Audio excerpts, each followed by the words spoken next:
कक्षा 10वीं के भूगोल का 7वां अध्याय राष्ट्रीय अर्थव्यवस्था की जीवन रेखाएं का भाग 6 देखेंगे। तो चलिए बच्चों स्टार्ट करते हैं। आज हम पढ़ेंगे अंतर्राष्ट्रीय व्यापार यानी कि इंटरनेशनल ट्रेड।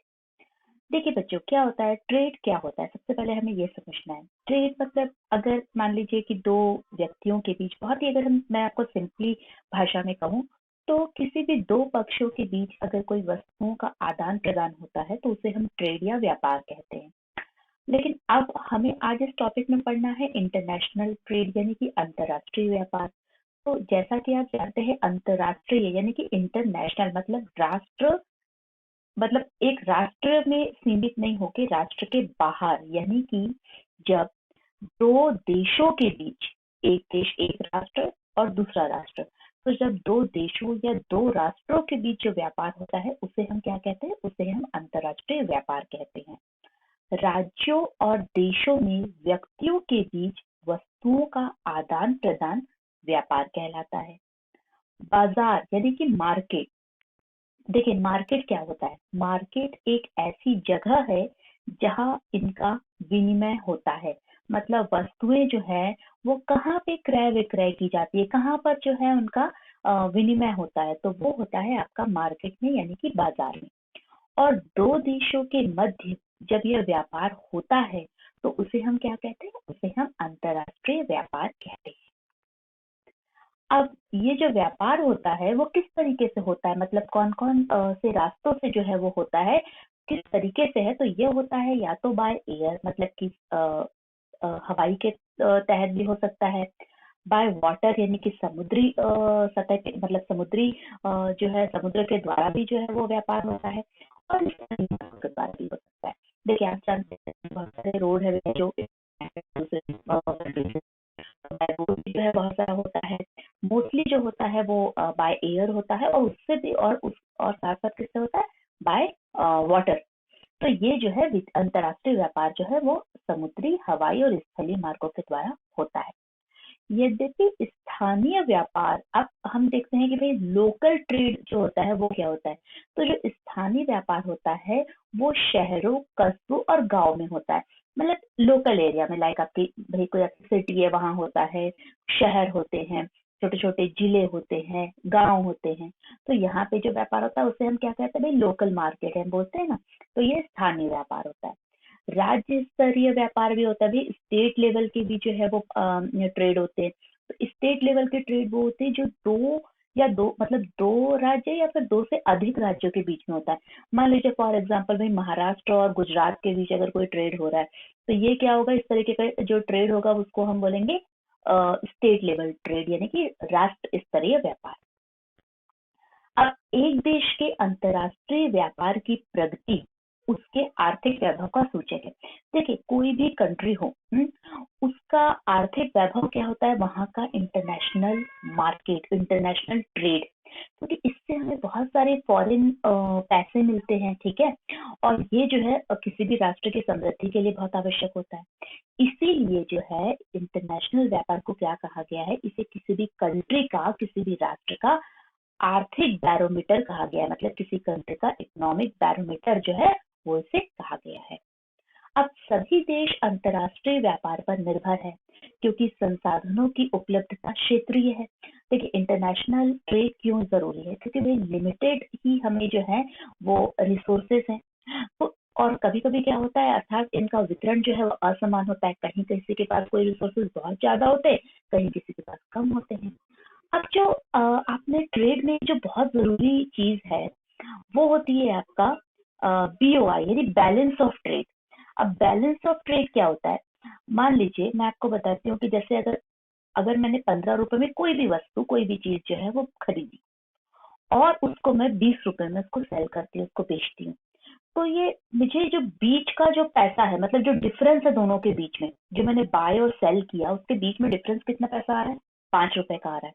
तो ये जो होगा, ये जो अंतर होता है इसे ही हम बैलेंस ऑफ ट्रेड बोलते हैं। देखिए आयात और निर्यात व्यापार के बहुत ही इंपॉर्टेंट जो होता है वो घटक होते हैं। और आयात और निर्यात का अंतर जैसा कि मैंने आपको बताया, जो 5 रुपए हुए मान लीजिए, तो वो आयात और निर्यात का अंतर ही देश के व्यापार संतुलन को निर्धारित करता है। तो जैसे मान लीजिए अगर मैंने 15 रुपीज में कोई चीज बाय करी, उसको 20 रुपीज में मैंने सेल किया, तो 5 रुपीज का जो दोनों के बीच में डिफरेंस है, वो डिफरेंस क्या कहलाएगा, वो डिफरेंस जो है बैलेंस ऑफ ट्रेड बोलेगा। अब मान लीजिए कि अगर कहीं पर इंपोर्ट कम हो और एक्सपोर्ट ज्यादा हो, तो हम बोलेंगे भाई कि वो व्यापार जो है वो फेवरेबल है, मतलब कि वो हमारे लिए जो है वो ज्यादा लाभकारी है, संतुलित है। लेकिन अगर इसका उल्टा होता है तो हम बोलेंगे कि यह असंतुलित है।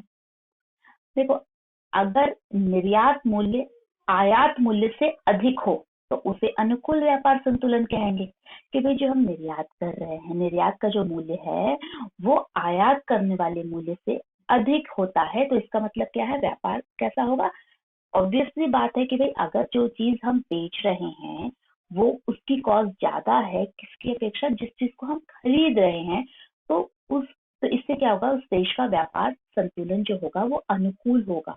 लेकिन अगर इसके विपरीत निर्यात जो है की अपेक्षा, मतलब निर्यात मूल्य की अपेक्षा अगर आयात जो है मूल्य ज्यादा होता है, तो इस तरीके से जो व्यापार और संतुलन होगा उसे हम कहेंगे असंतुलित व्यापार।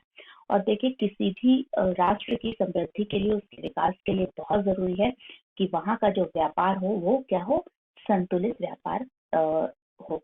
तो ये बहुत जरूरी है कि अनुकूल व्यापार संतुलन जो है, बैलेंस ऑफ ट्रेड जो है वो अनुकूल होना चाहिए किसी भी राष्ट्र के विकास के लिए। अब विश्व के सभी भौगोलिक प्रदेशों और सभी व्यापारिक खंडों के साथ भारत के व्यापारिक संबंध है। हम जानते हैं कि भारत की अगर हम बात करते हैं तो जितने भी जो है जो प्रदेश हैं, जो व्यापार खंड है, उनके साथ जो होता है इंडिया के रिलेशन है, कॉमर्शियल मतलब क्या है, ट्रेड रिलेशन है उनके साथ।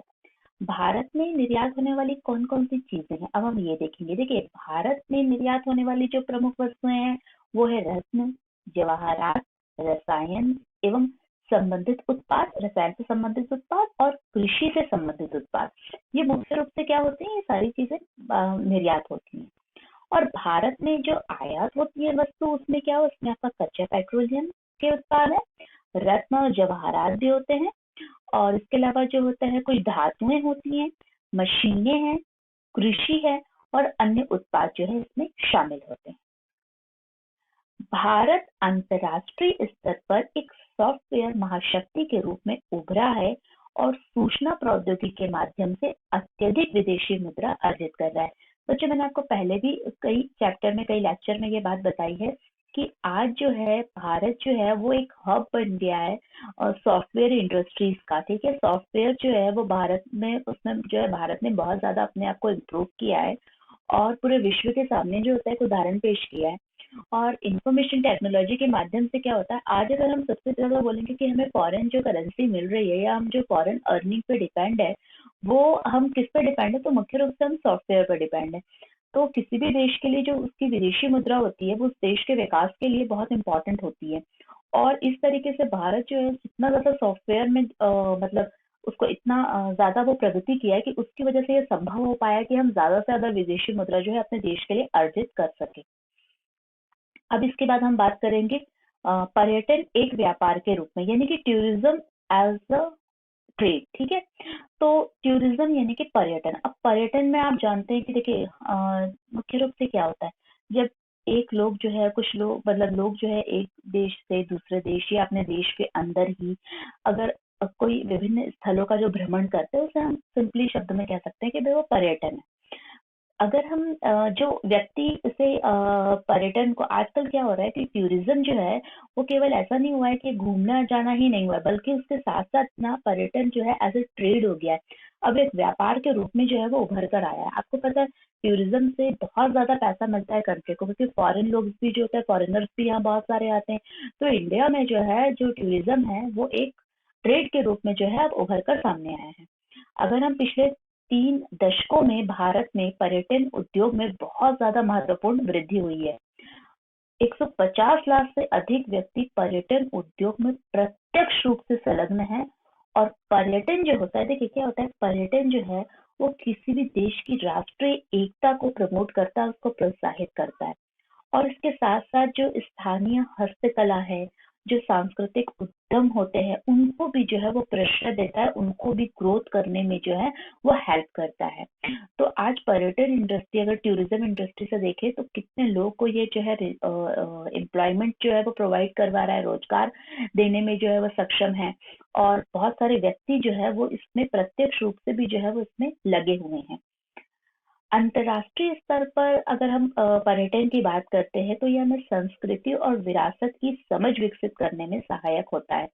देखिए, इंटरनेशनल अगर लेवल पे अगर हम देखें तो किसी भी देश का जो कल्चर है, वहाँ का जो हेरिटेज है, उसको हम कैसे समझ सकते हैं? जब हम वहाँ पे जाते हैं, वहाँ घूमते हैं, विजिट करते हैं उस जगह, तो ये सारी चीजें जो है उसको भी समझने में बहुत आवश्यक होता है।